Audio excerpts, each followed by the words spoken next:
Greetings, CBF Virginia family. I am Melissa Follen, pastor of Glen Allen Baptist Church in Glen Allen, Virginia, just outside of Richmond.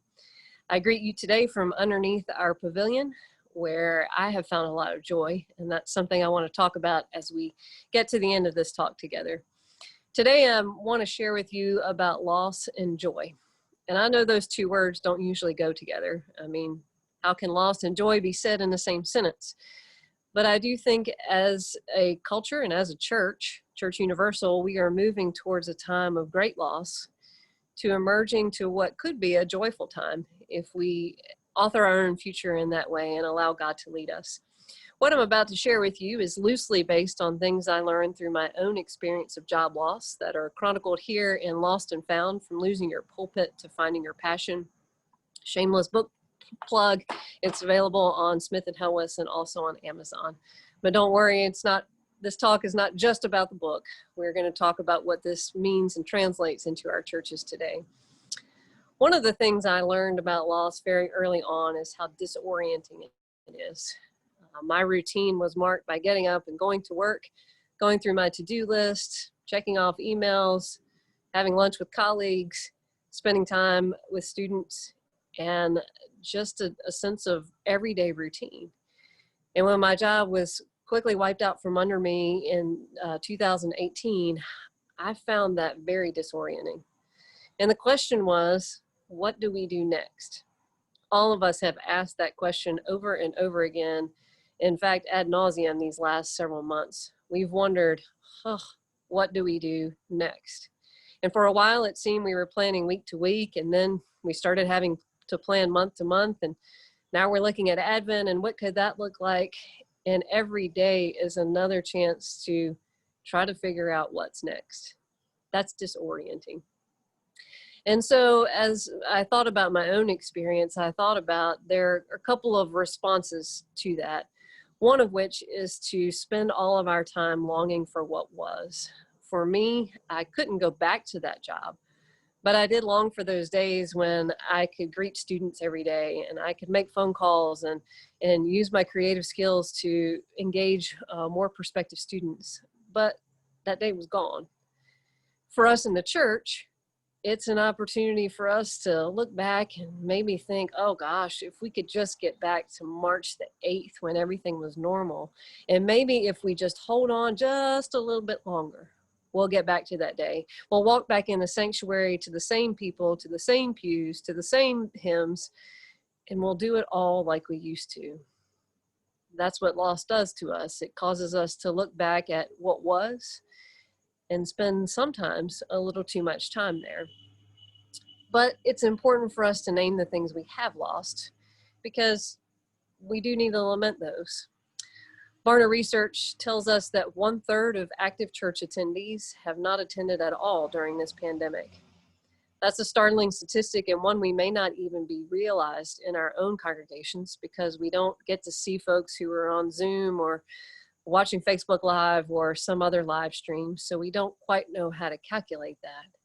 When we think about that, 1/3 of church-going folks no longer there. We've lost people. With people often comes a loss of offering. And you know, for some of your churches, how difficult that is for budgets that were already struggling. And now the question of what in the world can we cut next? And then that sneaking question that slides in there too, can we even survive this? And then we begin to get into survival mode, which is very different than a life-giving, joyful mode, which we'll talk about later. We also miss singing in worship. We miss having that choir or praise band, whatever is your tradition in your church. We miss congregational singing for many of us. And we long for the day when all of that is safe again. We also miss that Sunday morning donut or coffee and visiting with Sunday school classes and going into worship together. Those are all things that were normal. They're part of our routine. And for us here at Glen Allen, we miss Wednesday nights. Those were opportunities where we had big fellowship dinner and programming. Many of your churches do the same, and your children and youth programming just haven't been able to do quite the same things anymore. We can look back at all of that and think, woe is me, the sky is falling. And yes, those are hard things. I don't want to minimize them at all, but what I'm saying is if we linger there forever, we'll never see the opportunities that are yet open to us. I also want to caution us during this time of looking back to what was, that there's a great temptation to place a lot of blame. Somehow it will be the pastor's fault or church leadership fault that we can't get back to the way things used to be. We're a long way from those days to getting back to something normal. That's why these days are open to creating something new. Let us be careful in the meantime not to place blame in places that it shouldn't go, but let us pool our collective creative energy into dreaming into God's new future. What could that look like for the church? This could be an opportunity to birth something new. It took me a long time in my own job loss experience to realize that joy could again be found in ministry. And when I landed here at Glen Allen, in those first few weeks, I began to see once again how the experience of ministering with God's people brought me great joy, made me come alive again. It took 8 months of wandering in the wilderness of grief to get there. But I do know that these days are full of joy and have potential for the church to be full of creative energy going forward. So I want us to think about what's next. How do we move? How do we transform loss into joy? Many of you will recall the popular phrase that Phyllis Tickle had made popular about the 500-year rummage sale, where every 500 years, the last being the Reformation, but every 500 years, the church basically takes all of its stuff, throws it on the front lawn and says, okay, what do we need now? Gosh, what an apt analogy for where we are these days. We haven't been able to get back into our churches like we used to. We take everything out, we put it on the front lawn and say, okay, what are the essentials? What is it that when we walk back in those doors again that we need? What is it that are critical to the life of the church? Absolutely, that's worship and study together. But maybe those things look a little differently than they did before. For example, how many of us have learned that Sunday school doesn't have to happen on Sunday morning? I've seen many of your churches that are hosting that on Tuesday nights or Saturday morning or some other time on Zoom. When before this did many of us think about, oh, we should just have a meeting on Zoom, or we should just gather together for fellowship opportunity on Zoom? Never occurred to us before in a lot of places, but now we've been forced into that. How can we leverage that to create more opportunities to connect not only with each other, but with the community around us? Many of you are using Facebook Live, and how is that outreach connecting in ways that we had not even thought of before? For us here at Glen Allen, you'll see in the space directly behind me, a community garden that we started. During January and February, we had a dream team that had assembled. Gosh, we had energy dreaming about new things we could do to reach our community. We had a list of about 3 to 4 top things that we were going to pursue, and then March hit. And none of those things were able to be fully realized. And somewhere way down on that list of dreams that we had was a community garden, but we just couldn't figure out how to make it happen. So when March rolled around and we realized that we were going to be out of our building for a while, we began assembling the 8 garden beds you'll see behind me.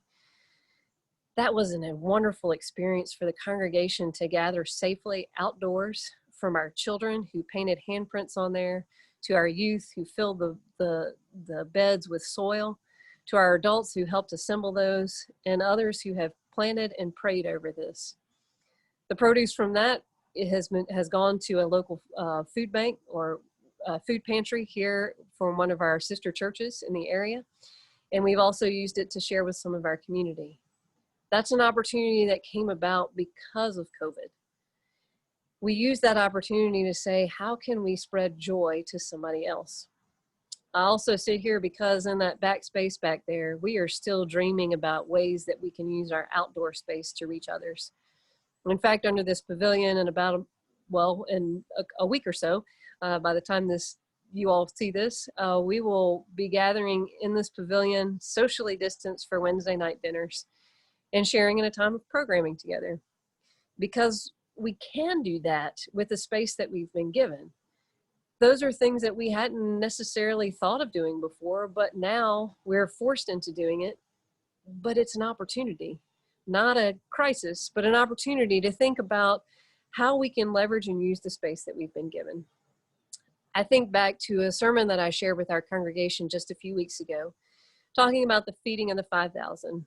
You know, the disciples that day looked at these 2 fish and these 5 loaves, and they said, "Oh, Jesus, you're out of your mind. We can't do anything with just 2 fish and 5 loaves." And Jesus said, "Bring those to me." And he, of course, you know the story. He blessed them, he broke them, he gave them, and they returned to him with 12 baskets full. Today, I look around and what I see around me are a Zoom link, a big community garden space, a big pavilion space. And I think, God, it's not that much. What can you do with it? And I think God is looking at us as a church, but also us collectively as CBF Virginia and saying, that's all I need. That's all I need to bless and give to others, and it will be bountiful. And so today I invite us as people of faith and also people of hope to think about what could emerge after this time together. Yes, there are difficult questions about budgets and services and when we hold things and how we do them. Yeah, those are hard, and I get it. And I live that too, wondering how will we make it all work? But rather than be stuck in how are we going to do this, I'd rather ask the question, how are we going to do this? Because there's so much opportunity out there right now that we have never thought of. God's church has enormous potential to reach our communities around us. There are families in our communities who are struggling to figure out how to do homeschooling, how to have their children at home with no internet access while they have to go off to work. Where's the church stepping in those moments? The world is hurting around us by all kinds of things right now. Where is the church stepping in to say, we're here? We're here as a representative of Jesus Christ and God's love in the world. And so today, I again encourage you, let's talk about it. Let's all gather together our creative ideas and say, how can we live into God's future in creative and new ways so that the church that walks out of this a year from now is a brand new church full of life, full of joy, and that we have transformed our mourning into dancing, and we have reached our community in new and powerful ways with the love of Jesus Christ, because it matters, and it matters today more than anything. So thank you for your time, and I look forward to hearing the creative ideas that your church is emerging with. Thank you.